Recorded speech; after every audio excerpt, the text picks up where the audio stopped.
dalam perlindungan hukum. Kata sambutan dari Ketua Panitia dengan hormat dipersilakan. Saya hormati Bapak Dr. Suprayitno, SH, MKM, selaku Dewan Kehormatan Wilayah Sumatera Utara Ikatan Notaris Indonesia, serta narasumber pada hari ini.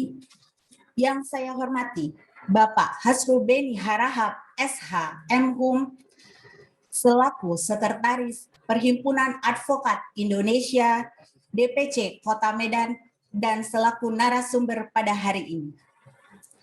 Dan tak lupa saya ucapkan terima kasih kepada rekan-rekan panitia webinar yang telah bekerja sama dengan baik demi kelangsungan webinar pada hari ini. Diharapkan melalui webinar ini, notaris mempunyai pemahaman langkah-langkah hukum yang bisa dipelajari dari para narasumber pada hari ini. Semoga dengan webinar ini, notaris lebih mengetahui dan memahami cara menjaga dirinya dalam menjalankan jabatannya. Demikianlah sambutan dari saya selaku Ketua Panitia Webinar. Apabila ada perkataan yang kurang berkenan, saya mohon maaf. Wabillahi taufiq wal hidayah. Wassalamualaikum warahmatullahi wabarakatuh. Waalaikumsalam warahmatullahi wabarakatuh. Selanjutnya kata sambutan dari pengurus daerah Binjai Langkat Ikatan Notaris Indonesia, Ibu Nova Sri Bulan Nasution, SHMKN, dengan hormat dipersilahkan. Yang kami hormati para narasumber kita pada hari ini, Bapak Dr. Suprayitno, SH, SPN, MKN, sekaligus selaku Ketua Dewan Kehormatan Wilayah Sumatera Utara Ikatan Notaris Indonesia, dan Bapak Hasrul Beni Harahap, SH, MHum, selaku Sekretaris Peradi Kota Medan. Para peserta webinar dan panitia yang kami banggakan. Kita sama-sama mengetahui bahwa pekerjaan notaris dalam bidang pelayanan hukum sangatlah rentan terhadap berbagai masalah. Baik itu karena kekurangtahuan, kesilapan dari notaris itu sendiri, namun banyak juga permasalahan yang timbul karena adanya perselisihan antara para pihak yang mau tidak mau akan melibatkan notaris. Untuk itu, pengurus daerah Binjai Langkat memilih tema ini dengan harapan para notaris maupun calon-calon notaris dapat mengantisipasi timbulnya permasalahan hukum atas akta yang dibuatnya di kemudian hari. Bapak Ibu peserta yang kami banggakan, seminar hari ini kami selenggarakan secara online mengingat situasi dan kondisi di mana pada saat ini kita masih belum terbebas dari pandemi COVID-19. Kepada seluruh peserta dan kepada seluruh panitia, kami sampaikan ucapan terima kasih atas semangatnya dalam menyelenggarakan kegiatan ini, dan seluruh peserta kami ucapkan terima kasih atas partisipasinya. Semoga Allah Subhanahu wa Ta'ala memberikan kita kesehatan, terhindar dari segala permasalahan dalam menjalankan jabatan. Mohon maaf kami jika dalam penyelenggaraan kegiatan ini banyak ketidaksempurnaan. Billahi taufik wal hidayah. Assalamualaikum warahmatullahi wabarakatuh. Selamat pagi. Terima kasih kepada Ibu kita yang cantik, Ibu Nova Sri Bulan, atas sambutannya. Selanjutnya pembacaan doa oleh Bapak Arfansyah Putra Tanjung, SHMKN. Kepada Bapak dipersilakan. Assalamualaikum warahmatullahi wabarakatuh. Salam sejahtera buat kita semua. Sebelum kita memulai acara ini, marilah kita berdoa menurut agama dan kepercayaan kita masing-masing. Izinkan saya di sini memimpin doa menurut ajaran agama Islam. Bismillahirrahmanirrahim. Alhamdulillahirabbil alamin. Wassalatu wassalamu ala asyrofil anbiya'i wal mursalin wa ala alihi wa sahbihi ajma'in. Ya Allah yang Maha Pengasih lagi Maha Penyayang. Pada hari ini kami melaksanakan kegiatan webinar yang membahas tentang notaris dalam menghadapi masalah hukum. Kami bermohon kepadamu ya Allah agar Engkau kiranya melancarkan kegiatan kami ini. Semoga kegiatan ini bermanfaat buat kami dan buat kita semua.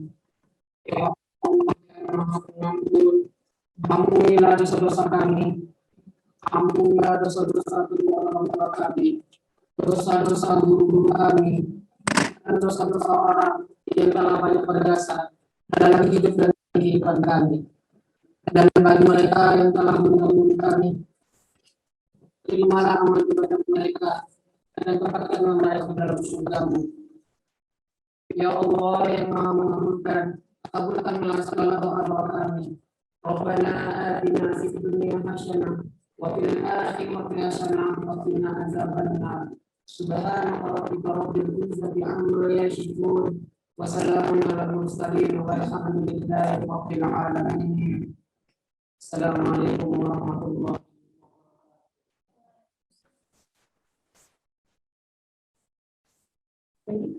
Terima kasih kepada Siswa selaku siswa kita pada pagi ini dan telah memberikan kesempatan kepada saya untuk melanjutkan rangkaian acara pagi ini. Assalamualaikum. Salam sejahtera, selamat pagi buat semuanya. Perkenalkan, nama saya nanti SHMKM selaku moderator yang akan melanjutkan rangkaian acara webinar kita pada pagi hari ini. Pertama-tama, izinkan saya menyapa kepada Bapak Ibu anak-anak notaris yang sudah sama-sama hadir pada hari ini. Selamat pagi semuanya, para peserta dan narasumber. Semoga semuanya dalam keadaan sehat walafiat. Dan tak lupa kami ucapkan terima kasih yang terhormat para narasumber. Yang pertama yaitu yang terhormat Bapak Dr. Suprayitno SHMKM selaku Dewan Kehormatan Wilayah Sumatera Utara Indonesia. Kemudian narasumber kedua yaitu yang kami hormati Bapak Hasil Beni Harahap SHMU selaku Sekretaris Perhimpunan Advokat Indonesia DPC Kota Medan.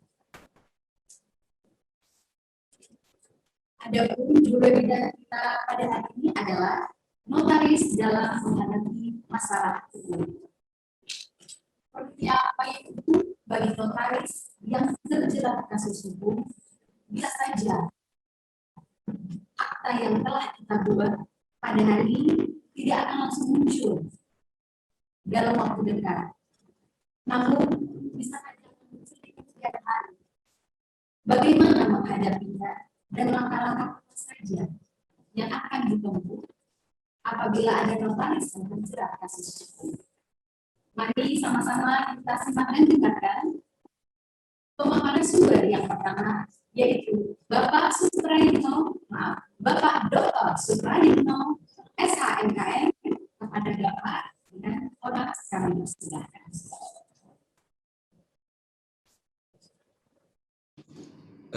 Baik, sebelum dimulai, Ibu Moderator, apakah suara saya dapat didengar dengan baik? Izin. Baik, Pak. Baik, Pak. Di sini baik, Pak. Bagus, Pak, jelas. Jelas, Pak. Udah jelas kok, jelas. Oke.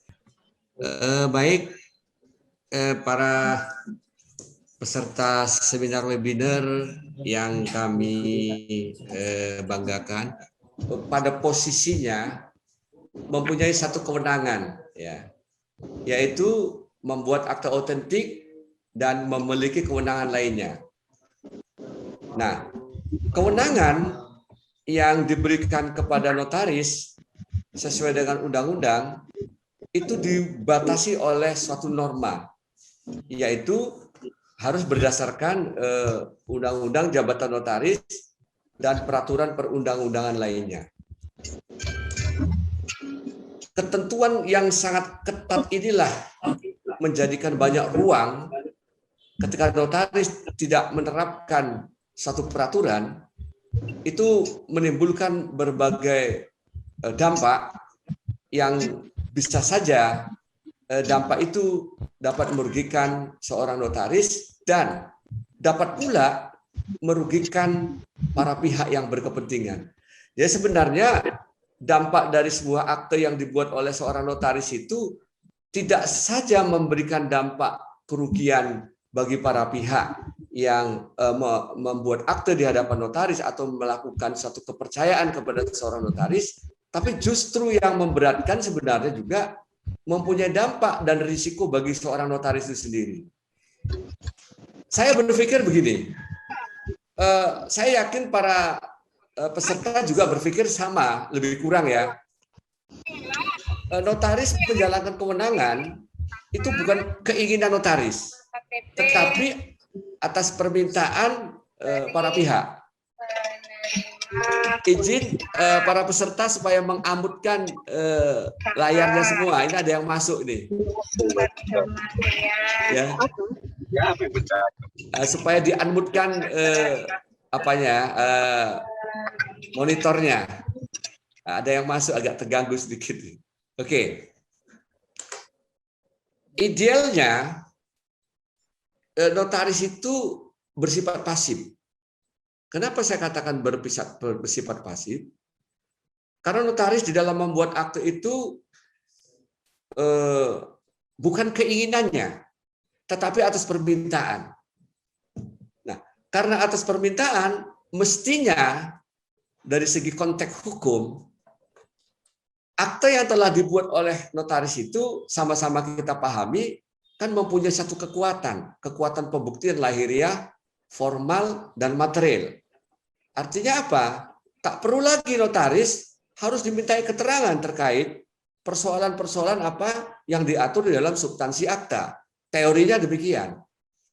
Tetapi dalam konsep seperti ini, fakta hukum menerangkan bahwa tidaklah seperti apa yang kita inginkan. Itu menjadi menarik untuk sama-sama kita perhatikan seperti apa sebenarnya posisi seorang notaris pada saat para pihak mempersoalkan sebuah akte atau sebuah urusan atau sebuah kepentingan yang berhubungan dengan seorang notaris. Baik, kita akan memasuki ke substansi persoalan. Masalah hukum notaris. Secara umum, kalau kita berbicara masalah, karena kita tahu tidak semua masalah yang dihadapi oleh notaris terkait hukum itu membawa dampak kepada notaris, tanda petik akan membawa risiko kepada sanksi. Tidak seluruhnya. Tetapi perlu kita pahami bahwa yang dimaksudkan masalah di sini secara umum adalah adanya satu kesenjangan atau ketidaksesuaian antara harapan dengan kenyataan, atau adanya kontradiktif antara dasolen atau yang seharusnya atau yang diharapkan dengan dasen atau faktanya atau kenyataannya, atau adanya kesenjangan antara apa yang diatur oleh norma atau ketentuan atau perilaku dengan fakta yang terjadi. Secara singkat begini, kalau kita sinkronkan dengan konsep masalah secara umum, masalah hukum notaris itu terjadi bahwa para pihak itu menghendaki dalam suatu akta untuk dibuatkanlah katakan suatu akta jual beli misalnya, atau akta pendirian perseroan terbatas, atau akta rapat umum pemegang saham. Masalah hukum notaris, saya ketika diminta untuk membahas ini, saya tertarik mengapa notaris menghadapi masalah hukum. Ini kajian dari sisi akademiknya ya. Mengapa notaris menghadapi masalah hukum? Lalu pemikiran saya ketika notaris menghadapi masalah hukum, apa saja ruang lingkup dampak dari masalah hukum yang dihadapi notaris. Saya pikirkan itu karena adanya masalah pasti ada dampak. Lalu yang menjadi fokus pembicaraan kita hari ini adalah bagaimana notaris menyelesaikan masalah hukum yang terjadi. Saya pikir ini nanti dalam ruang diskusi juga kita sama-sama bisa kita kaji bersama untuk mendapatkan suatu wawasan dan pemahaman yang komprehensif terhadap masalah hukum yang dihadapi oleh seorang notaris. Ketika mempertanyakan mengapa notaris menghadapi masalah hukum, saya lalu berdasarkan data empirik yang saya hadapi selama ini adalah bahwa masalah hukum itu timbul berhubungan dengan pembuatan akta dan dalam menjalankan kewenangan lainnya. Jadi ada dua hal masalah hukum. Yang pertama adalah masalah yang timbul berhubungan dengan pembuatan akta dan dalam menjalankan kewenangan lainnya. Kemudian ada masalah yang timbul di luar menjalankan kewenangan lainnya. Maksudnya di luar kewenangan yang diatur di dalam UJN. Karena notaris itu sebenarnya punya ruang lingkup kewenangan. Di luar itu dia tidak berwenang. Artinya tidak memiliki kapasitas untuk melakukan satu perbuatan hukum di luar apa yang diatur oleh Undang-Undang Jabatan Notaris. Misalnya begini, notaris tentu tidak berwenang membuat surat atau akte kematian karena memang menurut pasal 15 itu sudah direkomendasikan kepada pejabat lain. Artinya dia tidak berwenang. Di dalam prakteknya, notaris banyak melakukan sebuah urusan-urusan yang tidak diatur oleh Undang-Undang Jabatan Notaris. Kalau sudah ada permasalahan, tadi sudah, kalau saya pertama sekali adalah cek dahulu akta berikut data pendukungnya. Nah, ini yang perlu pertama. Di mana kita identifikasi dulu gitu. Kita identifikasi. Yang kedua, analisis permasalahannya. Analisis itu adalah pertama sekali kita analisis apakah dia berkaitan dengan etik, ataukah pelanggaran pidana atau pelanggaran perdata. Jadi ini yang kita harus analisis dulu. Ya kan? Baru yang ketiga, tidak salah juga kita konsultasi dengan orang yang dianggap paham. Ya, saya atau yang mungkin ada MKN atau notaris senior atau juga meminta bantuan jasa hukum pada advokat. Ya kan? Baru yang keempat adalah persiapan jawaban untuk menghadapi permasalahan. Ya, balik karena itu permasalahan mungkin ada di EPD, MKN, polisi atau dalam perkara perdata. Tapi yang paling utama adalah itu tadi analisis permasalahan. Kenali penyebabnya, ya kan? Penyebabnya apa? Tadi udah Pak Suprayitno jelaskan juga. Apakah kesalahan itu, akte itu, kesalahan itu berkaitan dengan kewenangannya? Atau bukan karena kewenangannya? Nah, ini kan menarik. Karena kewenangannya perlakuan kita apa gitu kan? Kalau penyebabnya di luar kewenangan, bagaimana kita menyikapinya? Nah, ini saya pengantar dulu, nanti kita diskusikan. Baik, next. Selanjutnya ini tentang masalah kewenangan dari notaris, pasal 15, pasal 16, pasal 17. Tadi juga sudah dipaparkan, mungkin saya lanjuti. Lanjut. Ya, ini kita berkait dengan tindakan dan perbuatan hukum yang dilakukan notaris sehingga ditarik selaku pihak dalam suatu perkara.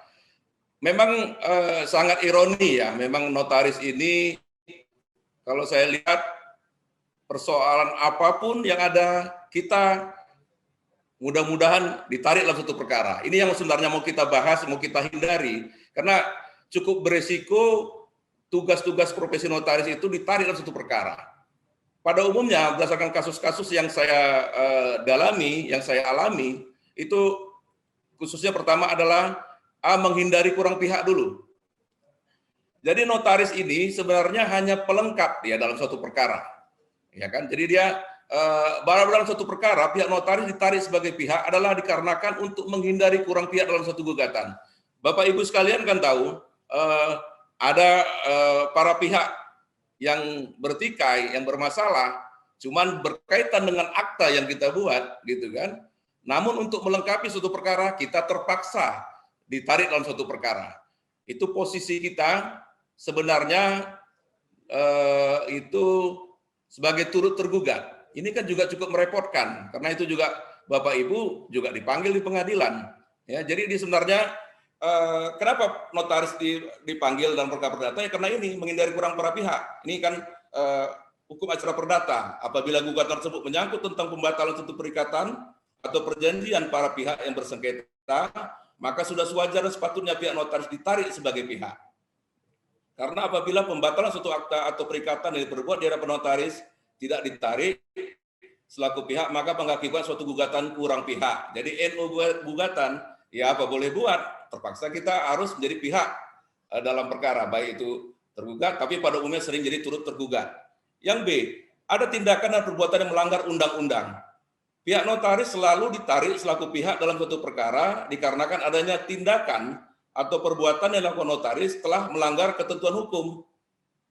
Misalnya, pihak notaris tidak membacakan dan menjelaskan apa isi dari akta atau perikatan yang telah diperbuat oleh para pihak. Pihak notaris tidak memberikan akta atau perjanjian yang telah diperbuat oleh para pihak. Akta atau perikatan tidak diperbuat di hadapan notaris atau di hadapan para pihak. Jadi ini sebenarnya kembali lagi berkaitan dengan prosedur, ya, standar dan prosedur bagaimana yang diamanahkan dalam UIJN.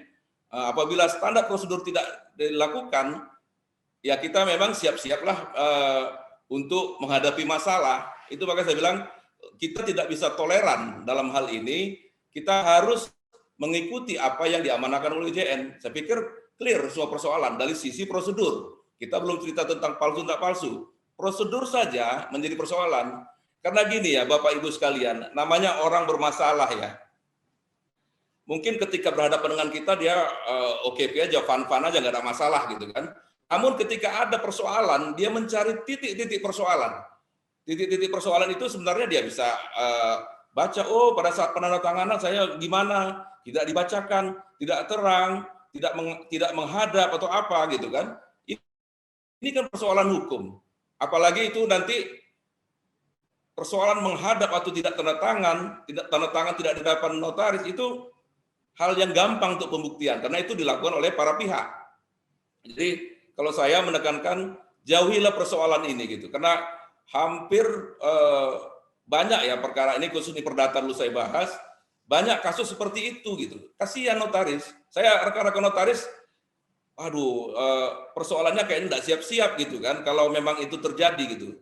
Saya sebenarnya itu, maka saya tekankan nanti kita coba diskusi ya bagaimana ini, karena banyak sekali persoalan di sini gitu. Hal sepele, hanya tidak menghadap. Memang itu pula ketentuan yang wajib kan dalam UJN.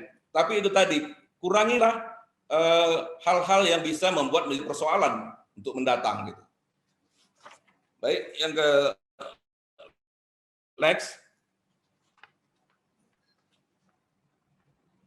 Ya. Jadi dalam perdata ini berupa sanksi ya. Apa gugatan itu muncul untuk apa gitu kan? Pertama adalah ini bisa penggantian biaya, ganti rugi dan bunga yang merupakan akibat yang akan diterima oleh notaris atas tuntutan para penghadap jika yang bersangkutan hanya mempunyai kekuatan pembuktian sebagai akta dibatalkan atau akta menjadi batal di hukum. Jadi notaris apabila ada perbuatan melawan hukum menurut akta, para pihak ini bisa melakukan gugatan pembatalan akta, tentu kan dia merasa dirugikan. Dia bisa minta ganti rugi gitu. Nah, ini makanya saya bilang tadi, kita terus hati-hati ke depan karena memang kita tidak susah kita mencari orang untuk bisa percaya sekarang. Langkah preventif dalam menyikapi perbuatan notaris, maka yang dikenakan adalah sanksi mengenai ganti rugi. Pada perbuatan melawan hukum, bentuk ganti rugi berbeda dengan ganti rugi atas dasar prestasi. Pada ganti rugi karena onrehmatif dat, terbuka kemungkinan ganti rugi dalam bentuk lain sejumlah uang. Next.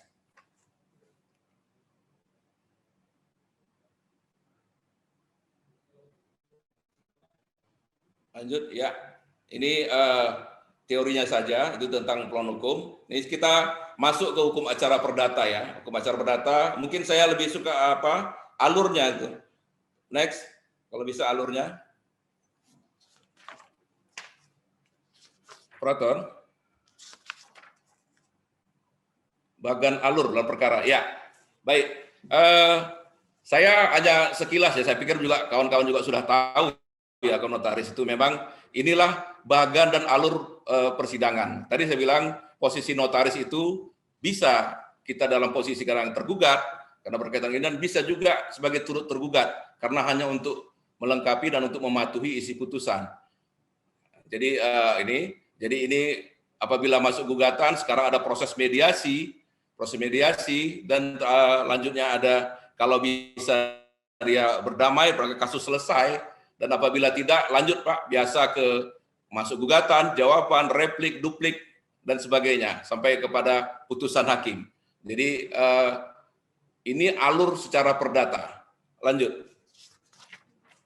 Baik, ini closing statement dari saya. Mungkin karena waktu kita terbatas, saya mengambil kesimpulan bagi para notaris kita harus jujur ya, kita rezeki pasti kita pingin semua ya, kita pingin mencapai kesuksesan. Namun bagi saya sebenarnya kerjaan apapun lebih enak kita milih enak tidur nggak Pak? Nah, jadi kalau saya memang kesimpulan saya adalah pertama kita dalam melaksanakan tugas kita sebagai notaris adalah melaksanakan sumpah jabatan dalam bertugas. Yang kedua, melaksanakan standar prosedur, prinsip kehati-hatian, dan cermat dalam membuat akta yang sudah ditetapkan oleh peraturan perundang-undangan, yaitu UUJN. Jadi itu dia, standar prosedur penuhi, prinsip kehati-hatian dipenuhi, dan cermat dalam melaksanakan itu. Yang ketiga, apabila ada masalah, kita akan melakukan analisis permasalahan. Apakah merupakan persoalan etik atau permasalahan hukum, baik pidana atau perdata. Gitu. Keempat, tetap menjunjung tinggi harkat dan martabat notaris, karena dalam persoalan hukum tetap menjunjung tinggi asas praduga tidak bersalah. Ya, mungkin itu bisa saya sampaikan. Dan, lebih kurang saya minta maaf karena memang waktu kita terbatas. Saya lebih suka kita yang lebih matang. Terima kasih. Saya kembalikan kepada moderator. Masuk atau tergeret apabila salah satu pasal yang dikenakan adalah pasal ini.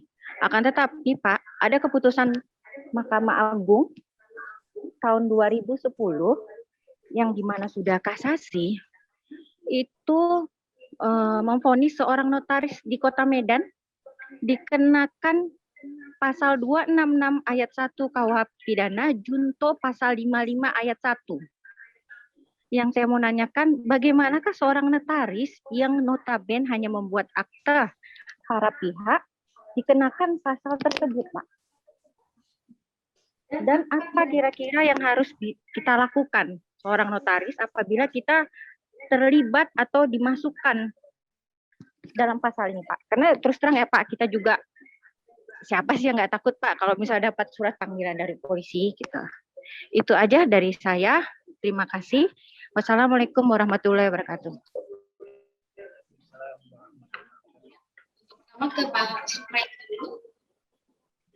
Baik, langsung Ibu Moderator yang dari pertanyaan Dwi Paramita, langsung saya jawab ya, izin ya.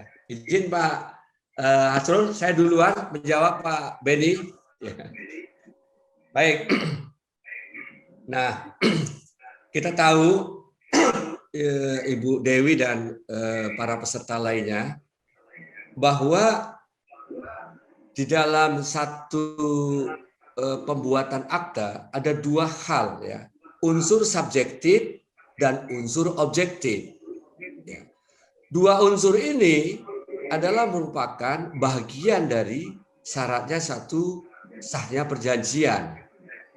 Nah, sekarang kita ambil konteks dalam satu perbuatan hukum.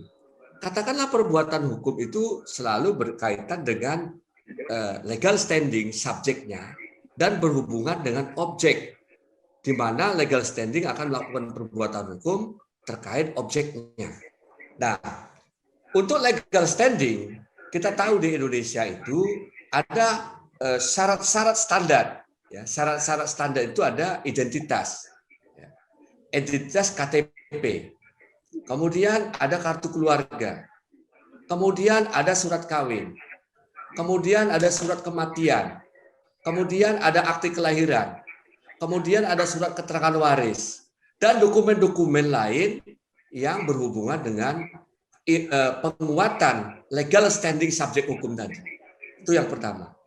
Nah, yang pertama dapat kami jelaskan terkait perbuatan hukum notaris, ini bukan hanya Ibu saja yang perlu mendapatkan informasi keterangan kita semua termasuk saya. Nah, sekarang ada media ya untuk memastikan sebuah kebenaran ya, kita bisa cek ke Dukcapil. Apakah benar KTP identitas itu benar milik orang yang bersangkutan. Saya pikir hari ini kita harus lakukan itu. Nah, beberapa kasus ya yang pernah saya lihat dan saya membacanya, satu perbuatan hukum yang dilakukan oleh notaris, perbuatan hukum mana dilakukan oleh subjek hukum yang mempunyai legal standing dengan menunjukkan sebuah identitas yang telah diperlihatkan aslinya, ingat, diperlihatkan aslinya oleh para pihak yang bersangkutan. Selama ini kalaupun itu dilakukan satu proses hukum khususnya gugatan keperdataan misalnya, kalau pidana jelas, tadi Pak Asrul sudah menyatakan orang yang melakukan pemalsuan yang kena, notaris kan tidak. Tapi kalau kasus perdata, beberapa putusan pengadilan saya melihat notaris tidak dapat dipersalahkan akibat dari palsunya dokumen itu. Karena notaris tidak memalsukan. Tetapi hari ini sudah ada satu solusi cara untuk memastikan itu. Saya pikir kita gunakan lembaga itu yang pertama. Nah, tentang kebenaran material ya, kebenaran material ini kan harus disesuaikan dengan bukti formil. Saya ambil contoh. Tadi Bu Juli memberikan satu dokumen bahwa ada surat keterangan yang dikeluarkan oleh camat. Surat keterangan itu yang melakukan legal standing-nya adalah ahli waris. Ya. Ketika surat camat ini atas nama orang yang telah meninggal, di mana orang yang telah meninggal ini meninggalkan ahli waris yang tercantum di dalam surat keterangan waris yang dikeluarkan notaris sesuai dengan Permen ATR nomor 3 tahun 97 pasal 111 bahwa Ibu Juli sudah benar mengeluarkan keterangan waris itu adalah notaris. Oleh karenanya terhadap hal-hal yang demikian saya pikir sudah clear. Tapi saran saya hari ini ketika melakukan perbuatan itu saran saya dicek di Dukcapil dulu karena sudah online. Saya pikir untuk sementara dari saya demikian. Barangkali cukup ya, Ibu Dwi ya. Terima kasih kami kembalikan moderator. Sambungan ke Bapak Asrul ini, ya Pak. Baik pertanyaan Bu Dwi ya. Tadi sudah saya jelaskan ya pasal 266. Iya.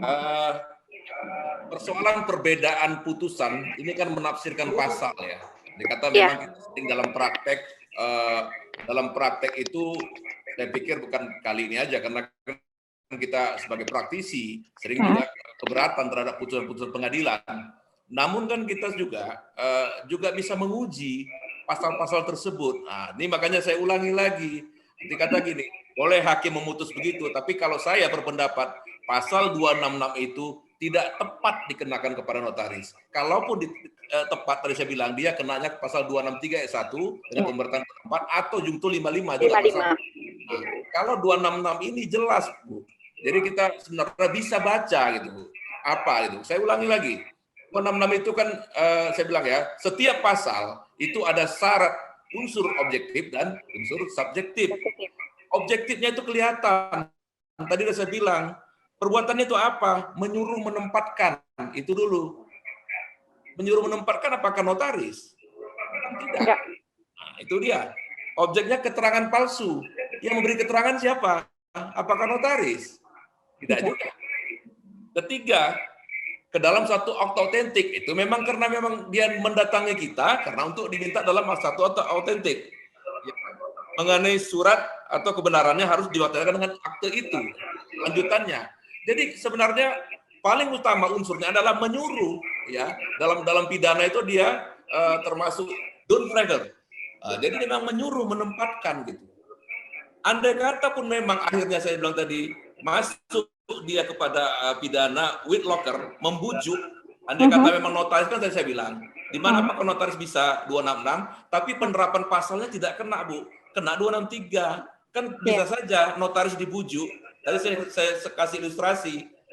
Notaris tahu bahwa perbuatan objek yang mau diapakan ini tidak benar gitu.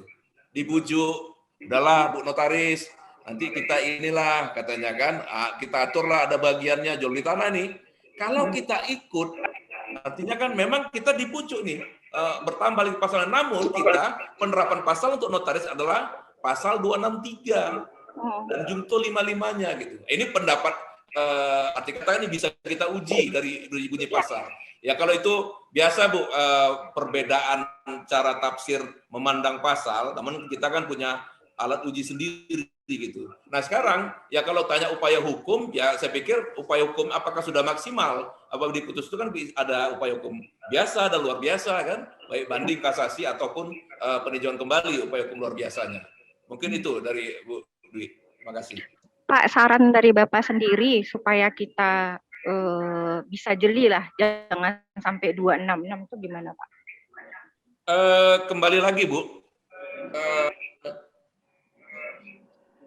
memang notaris kan tidak ada kewajiban untuk mencek fisik. Ini saya mohon maaf kalau saya salah, nanti para notaris ya. Adakah kewajiban kita mencek fisik? Kita kan hanya by data, setahu saya gitu. Ya kayak tadi lah jual beli. Kita cek bersih, cuma itu bisa kita lakukan gitu. Jangan lakukan hal-hal yang ini. Kita nggak mungkin mesti nilai objeknya gitu kan. Nggak mungkin kita ngecek objek gitu. Jadi by data, secara prosedur saja, sudah kita lengkapi, itu sudah menghindari, mengecilkan kemungkinan untuk kita jadi masalah. Jadi prinsip hati-hati itu dijaga, ya, cermat. Terima kasih. Acara selanjutnya, pembagian merchandise kepada para peserta webinar terbaik, yaitu ada 3 orang di sini. Terbagi 2 orang peserta yang telah memberikan pertanyaan terbaik dan 1 orang pendaftar pertama. 2 orang pemberi pertanyaan terbaik adalah Ayu Zahra. Yang kedua, Stella. Dan pendaftar pertama webinar kita adalah, ini luar biasa ini orangnya, Ibu Eko Evidolo SHMKN sebagai pendaftar webinar pertama. Wah, hebat. Pendaftar pertama ya.